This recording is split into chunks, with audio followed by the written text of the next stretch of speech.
Welcome back, everybody, for another deep dive. And today we're looking at something kind of interesting. It's an unexpected development in American politics. One that's got a lot of people talking, Elon Musk, Oh, yeah. the CEO of Tesla and, of course, the owner of X. He's stepping into a pretty unique role under President-elect Donald Trump. Yeah, this is definitely. Remember, guys, this video is sponsored by GoLogin. Don't miss out. GoLogin is the best browser for multi-accounting. Link is in the description. Back to the video. Exactly. We're going to be using an article from Le Monde, that's the French newspaper, to break down this whole situation for you today. It seems like Trump has handpicked Musk and also entrepreneur Vivek Ramaswamy to lead a brand new department. Oh, wow. It's called the Department of Government Efficiency, or DOGE. DOGE. That name's going to be intentional, right? Well, maybe not, but the purpose of the department is serious. Trump wants to use it to overhaul the federal government, cutting down on bureaucracy, regulations, and ultimately government spending. He even compared it to the Manhattan Project. Whoa, hold on. The Manhattan Project? That seems a little extreme. Yeah. We're talking about government efficiency here, not building an atomic bomb. It's a bold statement, for sure, but it shows just how much Trump wants to shake things up with this initiative. And another thing, DOGE won't have to go through the usual congressional approval process. Yeah, usually creating a new department takes a lot of time and debate votes, kind of like getting a permit before you build a house. Right, but DOGE is skipping all that. It'll operate outside the typical cabinet structure, which makes it a very powerful tool for Trump. So no need for Senate confirmation for Musk and Ramaswamy then? Nope. They've basically been given free rein to change things up, and from what I'm reading, they seem ready for the challenge. Yeah, especially Musk, right? He's already using some pretty strong language, talking Yeah. about sending shockwaves through the system and going after anyone involved in government waste. Yeah, it sounds a lot like that drain the swamp message Trump used during his campaign. Yeah, you could say that. So they've been given the shovels to do some draining, so to speak. And what about Ramaswamy? His role seems pretty important, too. Oh, absolutely. He's known for his views against bureaucracy, so he'll be working right alongside Musk. They both bring this outsider perspective that Trump really seems to like, huh? Definitely. It fits right into that narrative he's been building. So beyond all the talk, what are they actually trying to accomplish with DOGE? What are the specific goals? Well, the article mentions a few key things. Trump wants to make life better for everyday Americans. Okay, that's a pretty broad goal. Yeah, for sure. But it shows that he wants to improve people's lives. He also wants to eliminate waste and fraud in government spending.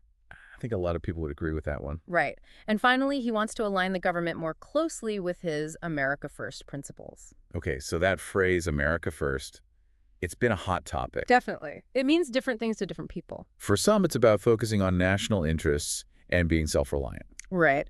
But for others, it can sound a bit like isolationism and protectionism. It'll be interesting to see how that translates into actual policies within DOGE. Absolutely. It adds another layer of complexity to this whole thing. And you mentioned before that Trump talked about a specific number, $6.5 trillion in government spending each year. Yeah. That's a huge amount of money. Oh. What's the context there? Well, that number represents the total amount the U.S. government spends every year.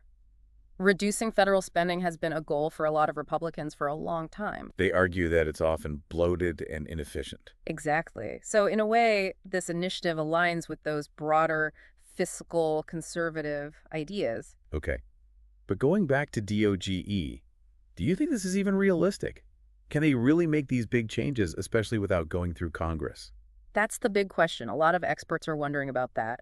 And there's also the issue of how this unusual structure will impact the rest of the federal system. It's almost like we're building a separate engine and trying to stick it onto a car that's already running. Haha. I like that analogy. Will it make things better, or will it just cause everything to break down? Right. And that brings us to another interesting part of this story, Elon Musk. He's the guy who famously said he wanted to stay out of politics. And now suddenly he's leading a huge government project. And he's reshaping the very system he's often criticized. It's a pretty wild turn of events. What do you think made him decide to take this on? I think it shows a few things. First, even people who say they aren't interested in politics can be drawn to power and influence. And second, it highlights how the world of tech and the world of politics are getting closer and closer these days. You're right. We're seeing more and more tech people getting involved in politics, through lobbying, campaign donations, even running for office themselves. Exactly. And DOGE is maybe the most obvious example of this trend so far. It's like a tech entrepreneur being given control of a whole government department. Makes you wonder if this is just the beginning. Right. Are we heading towards a time where these tech leaders have even more power to shape how our government works? It's definitely a possibility, and it brings up a lot of questions about accountability, transparency, and the balance of power. For sure. So what does all this mean for regular people like us? How might DOGE affect our lives? Yeah, that's what we really want to know, right? That's the big question.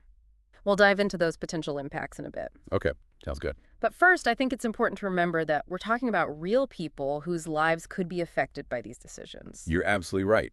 It's easy to get caught up in the politics and the big picture. But in the end, it's about how government policies affect individuals, families, and communities. We can't forget that. So with that in mind, let's move on to the potential consequences of DOGE. How might this play out in the real world, and what should we be watching for? Let's break it down because there's a lot to think about here. If DOGE does what it's supposed to, streamlines the government, cuts waste, it could mean lower taxes, fewer regulations, maybe even better use of resources. But what if it doesn't work out? Well, if it fails, it could really mess things up. Yeah. Disrupt important services and maybe even make people trust the government even less. So it's a big risk with a lot on the line? Definitely. And it makes you think about the role of government and who should have the power to change it, right? For sure. One thing that worries me is that by not going through Congress, DOGE could set a bad example for future administrations. Yeah, they might start operating outside the normal checks and balances too. Exactly. And then you have to wonder, could that lead to too much power in the executive branch? And what would that mean for our democracy? It's a scary thought. It's like opening Pandora's box. You have to wonder what unexpected consequences might come from changing the government so drastically. And we need to think about the long-term impact, too. What kind of legacy will this initiative leave behind? Right. Will it lead to a better, more efficient government? Or will it create a system that's even more open to corruption? These are tough questions, and I don't think there are any easy answers. But it's clear that we're at a turning point in American politics. Yeah, a moment that could have huge consequences. Absolutely. Yeah. So let's try to bring it back to the listener. What does all of this mean for them personally? That's the million-dollar question. It's hard to say for sure, but if DOGE is successful, if it actually makes the government more efficient and cuts down on waste, it could be good for people in a few ways. Like how?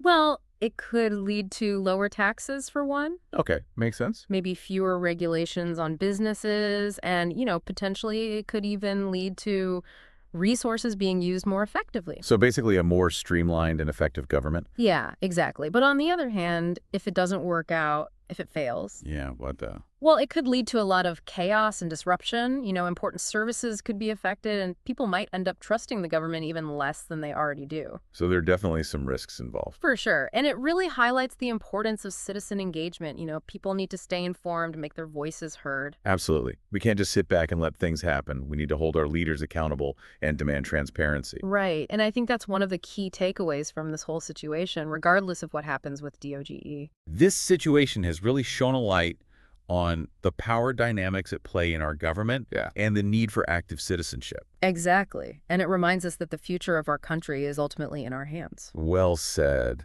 I think that's a great note to end on. So to everyone listening out there, stay curious, stay engaged, and as always, thanks for joining us on The Deep Dive.